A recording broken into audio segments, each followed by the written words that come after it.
Now on KSBW Action News 8, putting out the flames. Firefighters are working to contain a growing wildfire near Redding.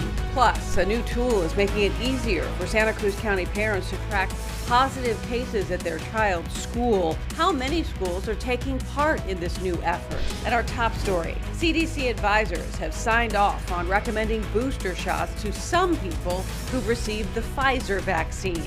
So who will be eligible? Coverage you can count on. This is KSBW Action News 8. Good evening, everyone. I'm Erin Clark. Dan Green is off tonight. The country is one step closer to rolling out booster shots to more Americans. Today, advisors to the CDC voted to recommend that certain at-risk groups get a third dose of the Pfizer vaccine. Today's recommendation is very similar to yesterday's authorization by the FDA. Panel said anyone 65 years and older should get a booster dose. It's also recommended for nursing home residents and people between the ages of 50 and 64 with underlying medical conditions. The third dose should be administered at least 6 months after the second dose. People between 18 and 49 with underlying health issues may assess their own risk and choose to get a booster if they want.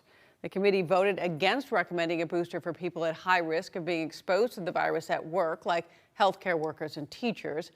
State health leaders say they are almost ready to give the booster shots.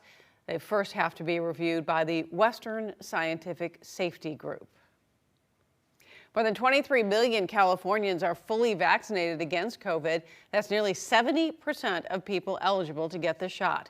2.7 million are waiting to get their second dose.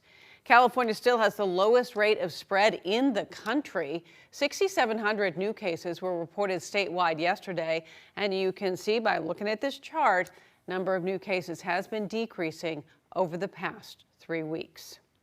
Parents in Santa Cruz County will soon be able to track COVID cases at their children's schools.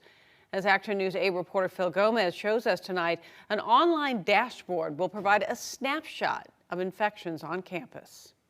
You guys are pros. Every Monday and Thursday, Mission Hill Middle School students are tested for COVID.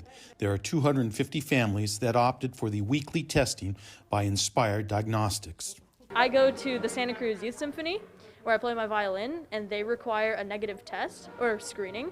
And this is really helpful because then I don't have to contact a go to Dignity Health and pay for a test every single Thursday, and I can just get it at school for free.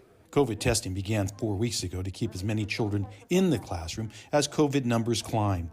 The idea is to keep both students and staff safe if they are exposed to the virus. Parents are grateful for the opportunity to have their students screened, and it's been helpful as far as our school community as well.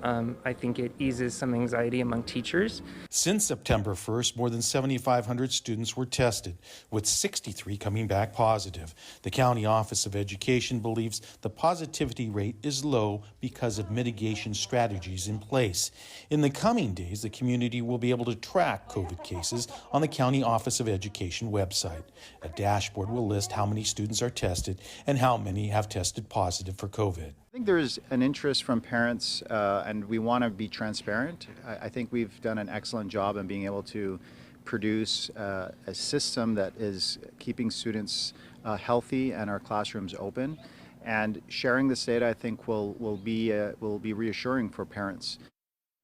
Phil Gomez reporting for us tonight. Right now, 60 school sites are doing COVID testing. That'll increase to 80 next week. There are also pop-up testing sites at Cabrillo College, Pajaro Valley Unified School District Office, and at the Office of Education.